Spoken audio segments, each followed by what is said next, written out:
प्रिय विद्यार्थियों, खुश रहो। हमने इससे पहले वाले वीडियो में आपको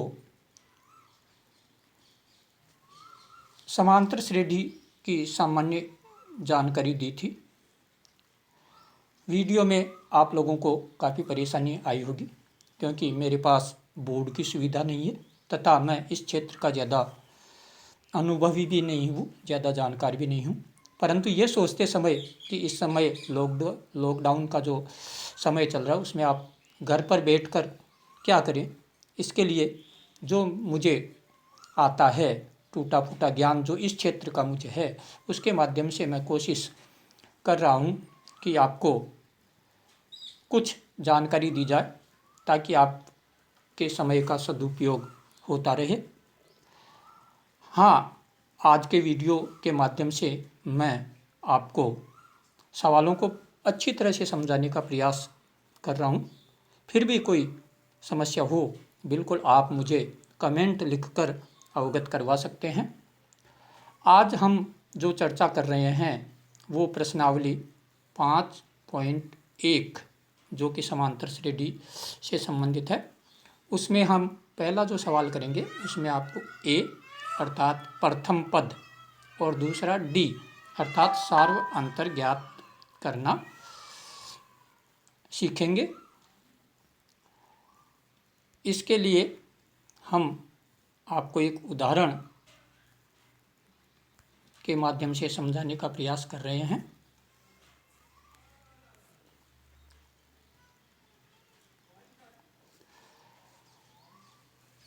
वीडियो में आप लोगों को सवाल समझाने के लिए मैं बिल्कुल पूरी तरह से जो मोबाइल का स्क्रीन है उसका उपयोग कर रहा हूँ। बिल्कुल आपको ऐसा लगेगा जैसे बोर्ड के द्वारा ही सवाल समझाया जा रहा है। तो पहले सवाल में आपको किसी एपी अर्थात समांतर श्रेणी का ए अर्थात प्रथम पद और डी अर्थात सार्व अंतर ज्ञात करना होता है। तो इसके लिए आप लोगों को पता होना चाहिए कि किसी भी श्रेणी के जो पद होते हैं उनको हम A1, A2, A3, A4 के संकेत से प्रदर्शित करते हैं। तो A1 ही किसी श्रेणी का प्रथम पद अर्थात A होता है, अर्थात A1 और A एक ही अर्थ में समझा जाता है। अब बात करते हैं D अर्थात सार्वंतर की।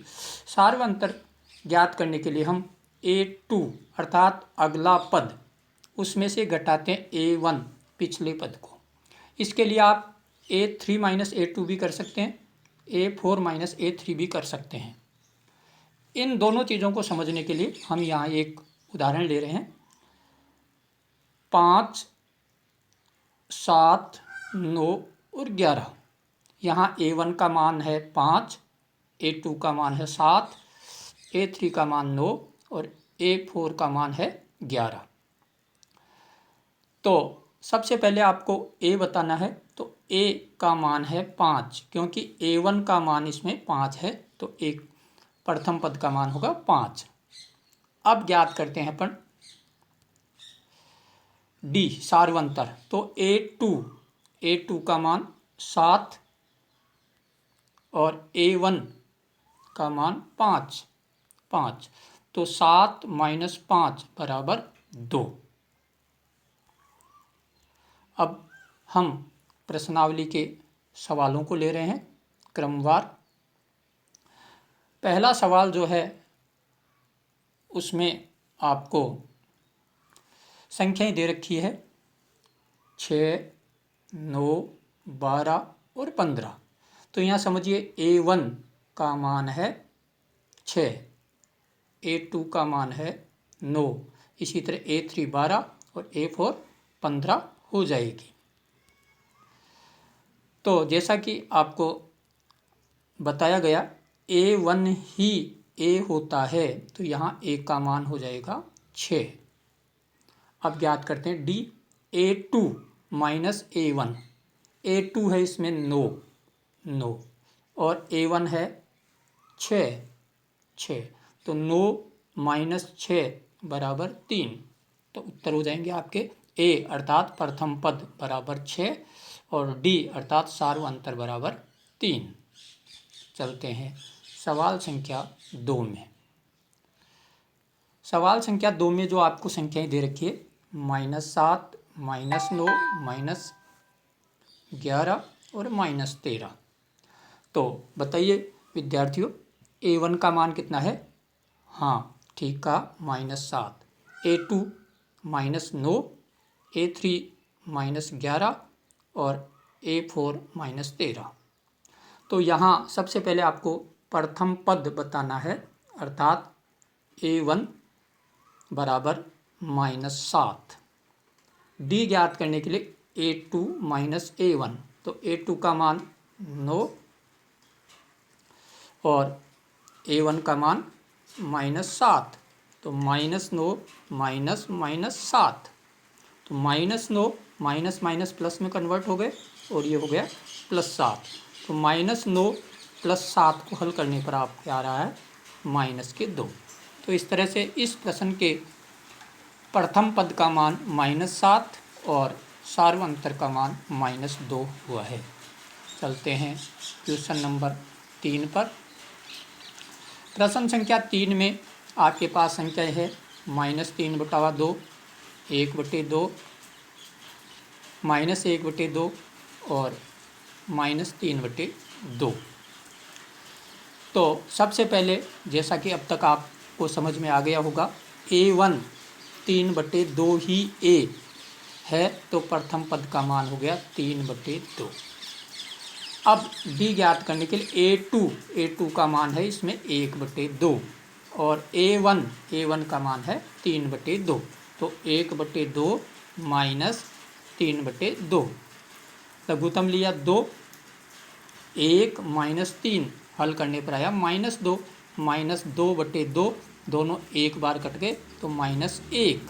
तो इस प्रश्न में प्रथम पद का मान 3/2 और सार्वंतर का मान आया है -1। चलते हैं चौथे सवाल पर। सवाल संख्या 4 में बताइए A1 कितना है? हाँ 1 सही है। A2 -2 सही है। A3 का मान -5 और A4 का मान -8 है। अब आप खुद बताइए प्रथम पद क्या होगा? हाँ A1 का मान कितना? 1। हाँ यही इसका जो है प्रथम पद होगा 1। अब आपको D ज्ञात करने के लिए A2 -A1 करना है। बताइए A2 क्या है? हाँ -2। इसी तरह A1 कितना है? 1, तो -2 -1 दोनों को हल करने पर आया -3। तो A का मान 1 और D का मान -3। अगले सवाल पर चलते हैं। सवाल संख्या 5 में आपके पास -1, 1/4, 3/2। तो A1 है -1, तो प्रथम पद का मान -1। सार्वंतर ज्ञात करने के लिए A2 -A1, तो A2 का मान 1/4 और A1 का मान -1, तो 1/4 -1। तो लघुत्तम लिया 4, 1 माइनस माइनस प्लस में कन्वर्ट हो गया। 1 का भाग 4 में दिया 4, 4 को 1 से गुणा किया 4, तो 4 + 1 = 5, 5/4। तो A बराबर आपके पास हो गया -1 और D बराबर हो गया 5/4। चलते हैं अगले सवाल पर। सवाल संख्या 6 में A1 आपके पास 3, A2 1, A3 -1 और A4 -3। तो A1 का मान कितना है? 3। हाँ ये 3 ही इसका एक का मान प्रथम पद का मान होगा। D बराबर A2 -A1, A2 का मान 1 सही कहा और A1 का मान 3, तो 1 - 3 = -2। तो उत्तर हो गया आपके पास A बराबर 3 और D बराबर 2। 7वें सवाल पर 7वां सवाल है आपका पास 3 -2 -7 और -12। तो A1 बराबर है आपके पास 3, तो प्रथम पद का मान 3। D बराबर A2 - A1, A2 कितने हैं -2 -3, क्योंकि A1 का मान 3 है। तो -2 -3 बराबर हो गया आपके पास -5। तो A बराबर 3 और D बराबर -5।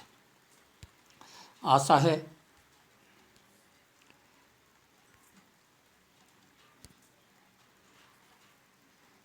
आप लोगों को सारे सवाल अच्छी तरह से समझ में आए होंगे। फिर भी कोई दिक्कत या परेशानी आई हो तो आप कमेंट करके ज़रूर बताने का प्रयास करें, क्योंकि मेरा उद्देश्य यही होता है कि आपको प्रत्येक बात को अच्छी तरह से समझाया जाए। धीरे धीरे मेरा प्रयास है, बिल्कुल आपको मेरे वीडियोज समझ में आने लगेंगे। धन्यवाद।